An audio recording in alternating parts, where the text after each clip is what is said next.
Assalamualaikum warahmatullahi wabarakatuh. Selamat pagi, kita berjumpa pada mata kuliah Matematika Dasar. Untuk video kali ini saya akan menjelaskan mengenai integral. Nah, pada integral itu saya membaginya menjadi 3 bagian.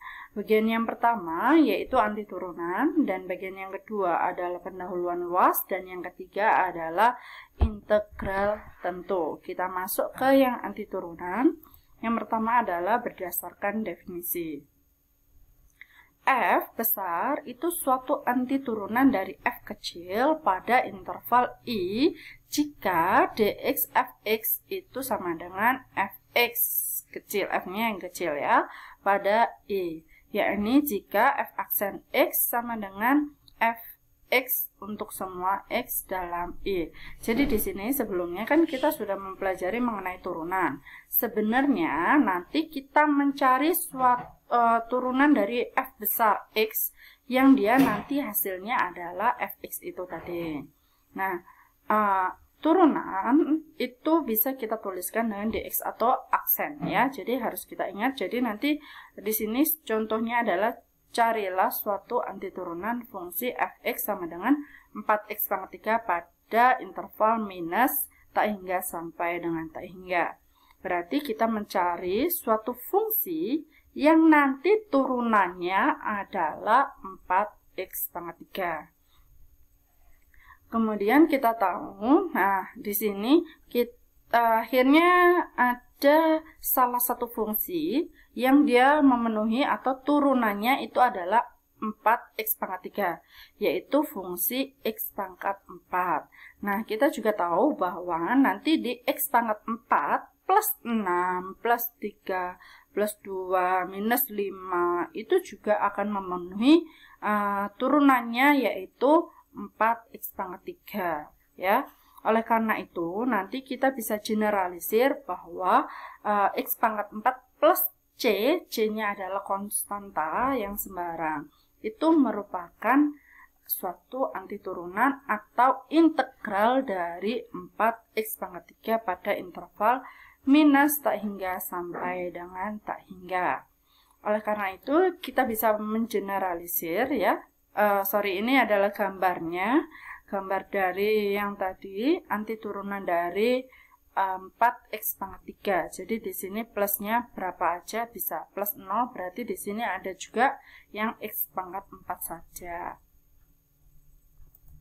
Nah, oleh karena itu kita bisa generalkan jika R adalah sembarang bilangan rasional kecuali minus 1 ya, berarti kita bisa integral atau anti turunan x pangkat R dx itu sama dengan x pangkat R plus 1 dibagi dengan R plus 1 plus C.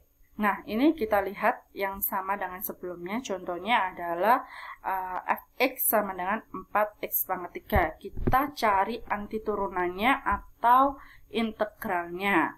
Nah, kita menggunakan rumus yang ini ya.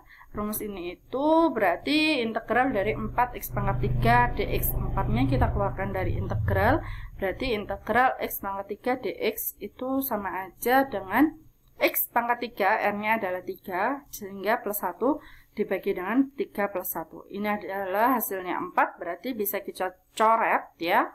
Kita coret antara yang di sini dan yang di sini, sehingga nanti hasilnya adalah x pangkat 4 plus c ya. Rumus ini merupakan teorema aturan pangkat. Ada juga teorema yang lainnya untuk yang bukan pangkat, yaitu untuk sin cos. Integral dari sin x dx itu adalah minus cos x plus c. Sedangkan integral cos x dx itu adalah sin x plus c. Kemudian kita akan ke operator linear. Di teorema integral tak tentu adalah operator linear.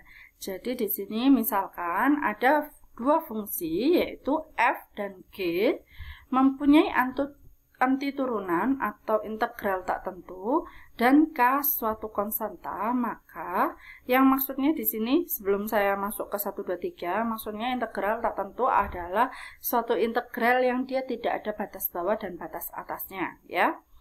Nah, seperti ini, dia hanya integral saja, itu merupakan integral tak tentu. Dari sini integral K kali fx dx itu sama dengan K, ya. K-nya bisa dikeluarkan dari integralnya.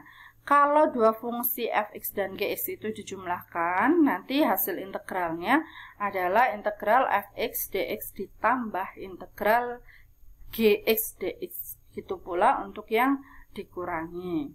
Contohnya, dengan menggunakan kelinearan integral, ya, hitunglah integral dari U pangkat 3/2 dikurangi 3U ditambah 14 DU. Ya, integralnya terhadap DU. Nah, penyelesaiannya di sini karena ini hanya plus dan minus saja, berarti yang pertama-tama kita bisa mengintegralkan satu persatu dan konstantanya kita bisa keluarkan. Jadi di sini hasilnya integral U pangkat 3/2, kemudian DU dikurangi 3 karena ini konstanta, berarti keluar dari integral. Minusnya juga boleh dikeluarkan dari integral, ya. Jadi dia langsung di sini adalah minus. Integral UDU plus 14, karena ini 14 dia keluar, berarti karena nggak ada U-nya, berarti integral dari 1 DU. Nah, di sini kalau misal hasil dari ini adalah 2/5, ya, jadi ini plus 1, 3/2 adalah plus 1 adalah 5/2, karena dibagi 5/2 berarti nanti hasilnya adalah dikali 2/5. Kemudian ini adalah pangkat 1, 1 ditambah 1 itu 2, oleh karena ini 2 dan pernya adalah 2. Berarti hasilnya adalah 3/2 U pangkat 2. Kemudian ini untuk integral 1 itu adalah U, ya. U kita tulis di sini, kemudian di sini 14. Nah, di sini sebenarnya kan hasil dari ini adalah plus, misalkan ini plus C1, ini adalah plus C2. Ini adalah nanti plus C3. Kita bisa menuliskannya cuman hanya satu saja C-nya, yaitu plus C saja. Kemudian di teorema aturan pangkat yang digeneralisir, nanti di sini hati-hati, ya, ada satu bentuknya lagi. Misalkan G suatu fungsi yang dapat didiferensiasi dan R suatu bilangan rasional yang bukan minus 1.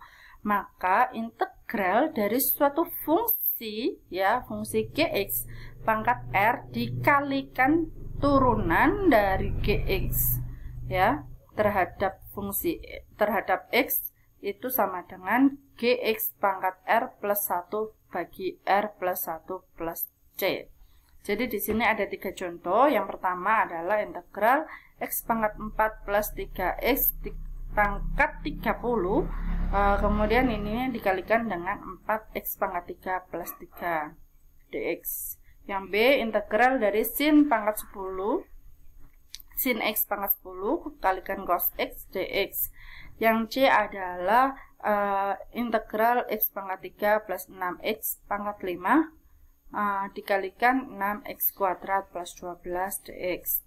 Nah, untuk ketiga contoh ini kalian harus menentukan terlebih dahulu fungsi Gx-nya. Nah, ini adalah penyelesaiannya. Jadi yang A itu tadi kita tahu bahwa Gx-nya yaitu X pangkat 4 plus 3X, dimana nanti R-nya itu adalah 30. Berarti kita harus cek dulu turunan dari Gx-nya. Turunan dari Gx kan 4 kita turunkan, berarti hasilnya ini. Kemudian 4-nya kita kurangi 1, yaitu 3. Plus, karena ini adalah X pangkat 1, berarti X-nya sudah kita hilangkan, jadi hasilnya adalah plus 3. Dan 4X pangkat 3 plus 3 itu sesuai dengan yang ada di sini. Oke, karena sesuai, berarti ini kita tahu bahwa fungsinya atau rumus utamanya adalah integral Gx pangkat R turunan dari Gx dx itu sama dengan Gx pangkat R plus 1 bagi R plus 1. Jadi kita langsung masukkan aja Gx-nya itu X pangkat 4 plus 3X, R-nya 30 plus 1 dibagi 30 plus 1. Berarti di sini 31 dikali X pangkat 4 plus 3X pangkat, semuanya dipangkatkan 31, baru nanti di plus C. Untuk yang B, integral sin X pangkat 10 cos X, ya, Di sini berarti Gx-nya adalah sin X dan R-nya adalah 10. Kita cek dulu turunan dari Gx-nya yaitu cos X. Karena turunannya adalah cos X dan ini sudah betul bahwa plus, berarti kita langsung masukkan saja hasilnya adalah Gx pangkat 11 karena 10 plus 1. Berarti sin X pangkat 11 dimana nanti pembaginya adalah R plus 1 yaitu 11 ya, hasilnya seperti ini. Kemudian yang C, kita tahu Gx-nya adalah yang ini ya, X pangkat 3 plus 6X. Kita cek turunannya yaitu 3x kuadrat plus 6. Hasilnya seperti ini. Tapi di sini ya, di sini kan ada 6x kuadrat plus 12. Berarti ini adalah 2 kalinya turunan. Berarti 2 du. Seperti itu ya kan. Misalkan ini adalah G atau Gx atau U ya, berarti ini hasilnya adalah 2 kalinya. Berarti kita bisa membuat integral ini menjadi integral X pangkat 3 plus 6X semuanya dipangkatkan 5, 2 kali 6x pangkat 2 plus 12 dx. Atau kita menuliskannya bisa seperti ini ya, U pangkat 5 2 kali du. Ini kan 2 kali du ya. Oleh karena itu 2-nya kita keluarkan, U-nya sisa U pangkat 5. U pangkat 5 du itu berarti adalah ini nanti plus 1 yaitu U pangkat 6 per-nya jadi 6. 2-nya keluar dari integral, di sini 2, plus C-nya boleh di dalam kurung sini atau di luar. Karena nanti dia sama aja ketika hasilnya, yaitu nanti kan kalau ini di dalam plus 2C ya, tapi nanti 2C itu kan juga suatu konstanta. Boleh saja saya ganti dengan plus K. Jadi tidak masalah, plus C plus K, atau setelah terakhirnya baru ditulis plus C, tidak masalah. Oke, sekian dulu dari anti turunan. Jangan lupa untuk like dan juga subscribe.